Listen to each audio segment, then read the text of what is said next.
President Donald ট্রাম্পের নতুন অভিবাসন নীতির অধীনে ৩১ বাংলাদেশি নাগরিককে ফেরত পাঠিয়েছে যুক্তরাষ্ট্র। পুলিশের বিশেষ শাখা এসবি ও বিমানবন্দরের ইমিগ্রেশন সূত্রে এ তথ্য নিশ্চিত হওয়া গেছে। দায়িত্ব গ্রহণের পর গত ফেব্রুয়ারি থেকে অবৈধ অভিবাসীদের নিজ দেশে ফেরত পাঠাতে শুরু করে ট্রাম্প প্রশাসন। এতে অন্যান্য দেশের মতো বাংলাদেশি অভিবাসীদের মধ্যেও উৎকণ্ঠা তৈরি হয়। তবে বাংলাদেশিদের ফেরত পাঠানোর তথ্য এই প্রথম প্রকাশ পেল। ফেরত আসা বাংলাদেশিদের মধ্যে ৩০ জন পুরুষ ও ১ জন নারী। অভিবাসন সংক্রান্ত মামলায় হেরে যাওয়ার পরও যুক্তরাষ্ট্রে অবস্থান করছিলেন এবং বিভিন্ন মামলায় সাজা হয়েছে এমন ব্যক্তিদেরই ফেরত পাঠানো হচ্ছে বলে সূত্র জানিয়েছে।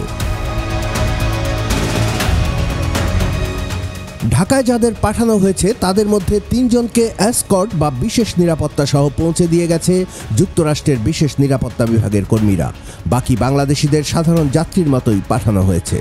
সর্বশেষ গত শনিবার দুপুরে একটি চার্টার ফ্লাইটে ঢাকায় পাঠানো হয়েছে ৫ বাংলাদেশিকে।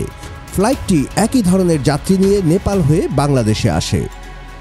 ফেরত আসা এই ৫ জনের মধ্যে ২ জন নোয়াখালীর বাসিন্দা, বাকি ৩ জনের বাড়ি কুমিল্লা, চট্টগ্রাম ও সিলেটে। ফেরত আসা নোয়াখালীর শাহাদাত হোসেন জানান, গত ৯ মার্চ তাকে ফেরত পাঠানো হয়। বিমান খরচ যুক্তরাষ্ট্র সরকার বহন করেছে। শাহাদাত হোসেন বলেন, তারা তাকে এমিরেটস এয়ারওয়েজের একটি ফ্লাইটে তুলে দিয়েছিল। কোনো অসম্মানজনক আচরণ করেনি, হাতকড়াও পরানো হয়নি, সাধারণ যাত্রীর মতোই এসেছেন তিনি।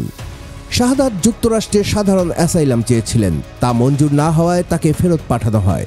তিনি ৯ মাস আগে যুক্তরাষ্ট্রের নিউ ইয়র্কে যান। পুলিশের বিশেষ শাখার একজন উচ্চপদস্থ কর্মকর্তা বলেন, বাংলাদেশি নাগরিকদের যাতে সম্মানের সঙ্গে দেশে ফেরত পাঠানো হয় এ ব্যাপারে জোরালো কূটনৈতিক প্রচেষ্টা চালিয়েছে সরকার। বাংলাদেশের অনুরোধ এবং বিভিন্ন দেশের নাগরিকদের হাতকড়া পরিয়ে ফেরত পাঠানোর ঘটনায় ব্যাপক সমালোচনার কারণে বাংলাদেশি কাউকে হাতকড়া পরানো হয়নি বলে মনে করেন এই কর্মকর্তা।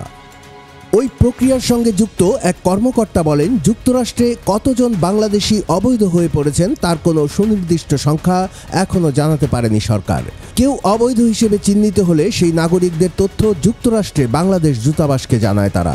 এরপর সেই তথ্য পাঠানো হয় বাংলাদেশে। পুলিশের বিশেষ শাখা তাদের নথিপত্র পরীক্ষা নিরীক্ষা করে। কয়েক দফায় যে ৩১ জনকে দেশে পাঠানো হয়েছে, প্রতিবারই আগে থেকে তা বাংলাদেশের সংশ্লিষ্ট দপ্তরকে অবহিত করা হয়েছে। শাহজালাল বিমানবন্দরে বাংলাদেশি কর্তৃপক্ষের কাছে যথাযথ প্রক্রিয়ায় তাদের হস্তান্তর করা হয়। ইমিগ্রেশনের কাজ শেষে রেজিস্ট্রারে তাদের নাম লিপিবদ্ধ করে বাড়ি পাঠিয়ে দেওয়া হয়। একাধিক সূত্র বলছে, ঢাকায় যুক্তরাষ্ট্রের দূতাবাস আগেই বাংলাদেশ সরকারকে অবৈধ হয়ে পড়া লোকজনকে ফেরত পাঠানোর বিষয়টি অবহিত করেছে। এ নিয়ে সরকারকে কূটনৈতিক পত্র দেয়া হয়েছে। এই পরিস্থিতিতে বাংলাদেশি অভিবাসীদের বিষয়টি দেখভাল করতে স্বরাষ্ট্র মন্ত্রণালয় বিভিন্ন সময়ে একাধিক বৈঠক করেছে। সংশ্লিষ্ট একজন কর্মকর্তা জানান, অবৈধ অভিবাসী হিসেবে যারা ফেরত এসেছেন তাদের আইনি কোনো সহযোগিতা দরকার হলে সরকার তা করবে। এজন্য বেসরকারি সংস্থা ব্র্যাককে এই প্রক্রিয়ার সঙ্গে যুক্ত করার কথা ভাবা হচ্ছে। ব্র্যাকের মাইগ্রেশন অ্যান্ড ইউথ প্ল্যাটফর্ম থেকে জানানো হয়েছে, যেসব অভিবাসী বিদেশ থেকে ফেরত আসেন বিমানবন্দরে ব্র্যাক তাদের সহযোগিতা করে থাকে। প্রয়োজনে তাদের কাউন্সিলিং এবং আর্থিক সহযোগিতাও দেওয়া হয়। যুক্তরাষ্ট্র থেকে ফেরত আসাদের ক্ষেত্রে সরকার চাইলে ব্র্যাক প্রয়োজনীয় সহযোগিতা দেবে। যুক্তরাষ্ট্রের ৩টি সরকারি দপ্তর অবৈধ অভিবাসীদের বিষয়টি তদারক করে থাকে। দপ্তরগুলো হলো office of homeland security, US customs and border protection এবং ইমিগ্রেশন অ্যান্ড কাস্টমস এনফোর্সমেন্ট। ২০ জানুয়ারি ডোনাল্ড ট্রাম্প শপথ গ্রহণের পর ২৯ জানুয়ারি নির্বাহী আদেশে যুক্তরাষ্ট্রে অবৈধ অবস্থানকারীদের নিজ দেশে ফেরত পাঠানোর কাজ শুরু হয়।